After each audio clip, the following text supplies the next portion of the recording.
Kami bukan menuduh. Kami memastikan bahwa Raffi ini benar-benar melakukan. Yang kami sampaikan, coba baca lagi video kami dari awal, bahwa ada dugaan tindak pidana pencucian uang yang dilakukan oleh artis R ini. Nah, bukan tuduhan loh. Ada dugaan berdasarkan dari pengaduan masyarakat yang kami terima dan sudah kami coba pelajari dari awal, sehingga menurut kami jika pengaduan masyarakat ini tidak kami sampaikan, kredibilitas kami sebagai LSM NCW pun nanti dipertanyakan sama masyarakat, apa gunanya dibuka pengaduan masyarakat tapi tidak diteruskan apa yang kami sampaikan. Lebih kepada itu. Jadi bukan tuduhan. Ini saya klarifikasi, bukan tuduhan dan fitnah kepada Raffi, tapi kami hanya mengingatkan bahwa ada pihak yang mengatakan ada dugaan bahwa Raffi ini menerima ini segala macam dengan modus-modus seperti ini yang sudah kami ceritakan. Hingga saat ini ada 2 laporan yang sudah kami konfirmasi terkait dengan ada dugaan ini. Begini, tindak pidana pencucian uang itu kan ada 3. 1 namanya placement, 2 layering, 3 namanya integrating. Jadi nggak hanya ada orang tiba-tiba menerima uang besar habis itu dianggap tindak pidana pencucian uang, tidak. Placement ini dia menempatkan, mempercayakan sejumlah uang, ditempatkanlah pada orang-orang tertentu, bentuknya bisa nomini, atas nama atau segala macam. Yang kedua itu layering. Layering ini dilakukan dengan membuat ada holding perusahaan, ada anak perusahaan, ada cucu perusahaan, ada akun-akun berikutnya di bawah. Ya kan? Kemudian yang namanya integrating. Integrating ini prosesnya merger, akuisisi segala macam. Nah, disinilah kita lihat dari 3 kemungkinan TPPU ini di bagian mana yang masuk di akal ini. Oh, ini lagi kami pelajari. Ya. Kami pun tidak mau gegabah menyampaikan bahwa ini akan segera kami gulirkan segala macam. Kami berdebat nggak ada gunanya. Kalau debat begini langsung. Yang pertama adalah gua mau lihat dulu ada nggak batang hidung orang yang kita undang di sini. Kan kita tantang untuk bawa bukti. Mana orangnya? Halo National Corruption Watch. Mana orangmu? Kan kamu katanya ada bukti. Sini dong. Udah seminggu di Instagram saya posting enggak?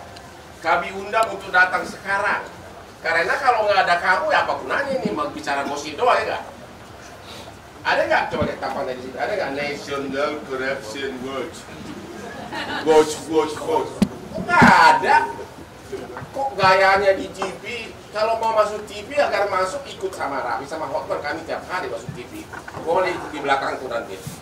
Mana National Corruption Watch? Kita udah tiap hari saya posting, bawa buktinya. Oh, nggak ada. Ini semua adanya tukang gosip semua nih. Nggak ada ya? Aduh, parah loh. Katanya berani. Oke. Saya nggak diundang langsung. Kalau terbuka kayak gitu kan bukan undangan namanya. Yang pertama. Terus yang kedua, kami tidak melayani debat sesuatu yang sifatnya ini masuk ke ranah ya. Dan kalau untuk pembuktian kan bukan di depan kawan-kawan sebenarnya. Kenapa saat ini kami menerima untuk mengklarifikasi ini? Karena ranah yang dibuka oleh Saudara Hotman Paris ini bukan ranah debat yang patut kita hadiri, begitu ya Bang ya? Yang di TV itu disebutkan dari segi jawabannya pun itu ngawur. Hanya dia bilang, saya dapat telepon, ya kan? Saya dapat telepon, saya zoom, katanya. Itu tuduhan apa itu? Tapi kemudian dulu dikaitkan ke siapa di pajak? Rafael. Kemarin dikaitkan lagi ke apa kaitannya ke kampanye, ke kasino. Jadi udahlah. Jadi sekali lagi karena National Corruption tidak berani datang ke sini, ya udahlah, sudah tahulah kelas kamu kayak apa. Kalau kau juga memang punya bukti, ayo laporin. Ya, laporin. Jadi apalagi yang mau didebatkan kalau nggak ada orangnya? Jadi waktu itu memang ada berita yang menyatakan saya dibilang pencucian uang, ada uang ratusan miliar, terus saya dibilang ada bikin kasino, bikin ini, bikin itu. Kemarin waktu saya bikin acara di kantor saya, waktu itu kemarin kebetulan saya lagi punya acara live shopping sama Pak Menteri Perdagangan di kantor saya. terus tiba-tiba wartawan banyak di bawah bang. Di situ saya ngomong itu tidak benar, tapi kan tempatnya tidak proper. Nah makanya kali ini alhamdulillah juga ada teman-teman juga, ada kawan saya juga Rofi yang tahu persis lah ini gimana uang yang masuk ke Trans dan lain-lain. Wah, karena biasa bang, saya ini biasa di beritain hoax. Kalau niat saya nggak ada kok, saya tidak mau menduga siapa-siapa, saya pun tidak mau menyerang, tidak mau juga melaporkan hal-hal yang seperti ini, tidak. Saya cuma ingin mengklarifikasi saja bahwa itu tidak benar. Kemarin nggak ada pengira Ricis, kemana kalian? Awas tembok, awas. Ricis kemana kalian? Nggak didampingin kayak Ricis hari ini kalian?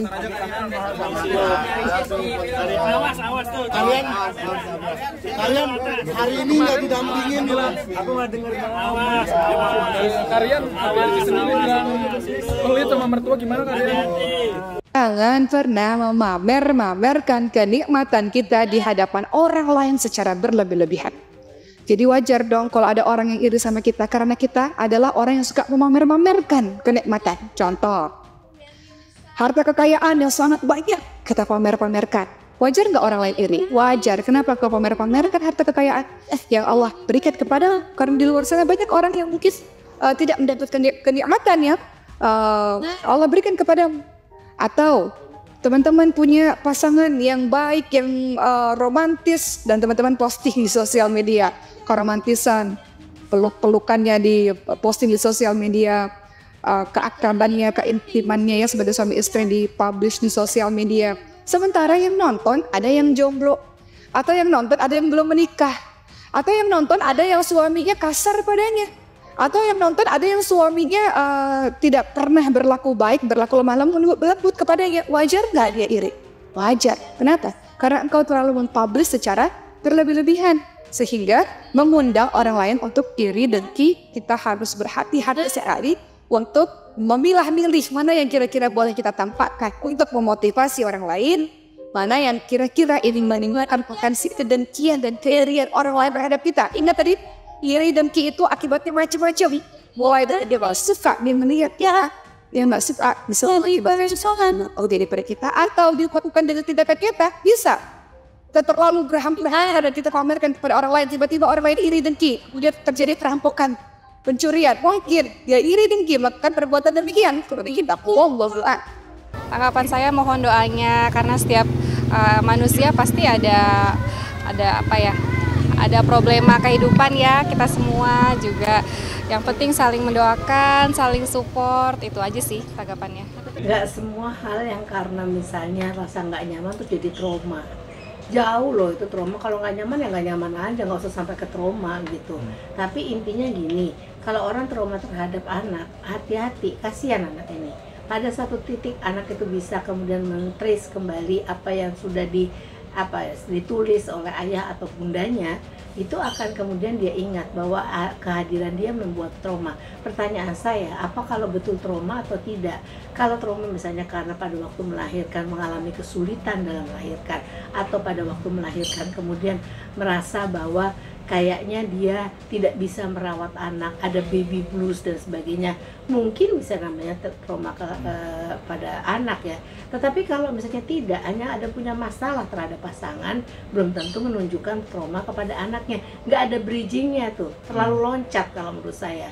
Artinya juga adalah begini, semua hal itu kayak tulisan isi hati, kenapa sih mesti diunggah di media sosial? Apakah itu kemudian wajib untuk diketahui oleh seluruh masyarakat? Atau sebaiknya kalau ada merasa gak nyaman, tidak enak, dia perlu mencurahkan isi hatinya, cari orang yang tepat untuk bisa kemudian mengolah itu dengan cara berdiskusi. Misalnya pergi kepada ustazah tertentu, atau pergi ke pakar tertentu, ke psikolog, psikiater kah, untuk kemudian melihat cara berpikir yang baik itu seperti apa. Saya selalu mengatakan, gak akan selesai masalah kalau diunggah ke media sosial. Yang paling penting Anda punya kemampuan untuk berkomunikasi yang baik dengan pasangan. Lalu kalau komunikasi itu nggak ada, harus ada apa? Harus ada cari jalan keluar. Gimana caranya untuk bisa tetap ada komunikasi? Tidak berbicara, kabur dari rumah, atau apapun bentuknya, itu tidak menyelesaikan masalah. surat kuasa nanti. Belum ada surat kuasa? Aku belum ada SK dari Mbak Dewi. Nanti kalau udah ada aku info ya. Oh, nggak bisa. Tetap ingin melaporkan. Saya tetap maju karena saya di sini sudah diinjak-injak harga diri saya. Isi somasi pertama saya bahwa langkah-langkah yang Anda lakukan itu sudah blunder, tidak sesuai dengan fakta yang ada. Ya. Untuk itu saya minta Anda untuk mengklarifikasi kembali dan meminta maaf pada yang bersangkutan. Itu tentu somasi saya pertama, kan ada tahap-tahapannya gitu. Setelah itu memang tidak berbuah hasil, ya kita lakukan langkah hukum. Langkah hukum kita LP-kan. LP-kan sudah ada data dan fakta dan saya. Lengkap, datanya lengkap semua. Tidak ada alternatif lain selain saya LP-kan. Kalau saya sudah berbicara LP, berarti sudah masuk di ranah penegakan hukum. Di ranah penegakan sudah masuk, berarti kita akan buktikan secara faktual semuanya. Makanya hal-hal yang berkaitan dengan itu akan kita minta. Kalau saya katakan tadi bahwa dalam perjalanan Indasari memang ke sana itu bukan tugas khusus, ada di live streaming di situ.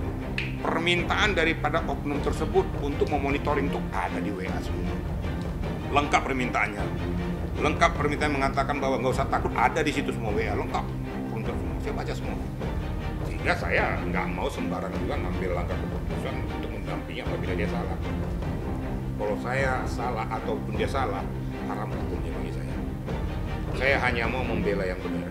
Saya akan minta CCTV yang ada di Bali itu, saya akan minta penyidik untuk meminta kepada di mana tempat mereka berada untuk menyerahkan CCTV-nya untuk cloning, untuk membuktikan bahwa apa yang saya tahu oleh Indasari itu betul. Kalau mereka mau somasi gue atas dasar apa? Harga diri saya sudah diinjak-injak sama perempuan itu. Saya di sini hanya ingin menegakkan kebenaran saja. Kebenaran dalam arti kata, apa yang saya lakukan adalah semua yang di Bali itu atas perintahnya dia. Sampai cek pos pun dia yang kirim kepada saya, dia yang menyuruh saya bikin status juga.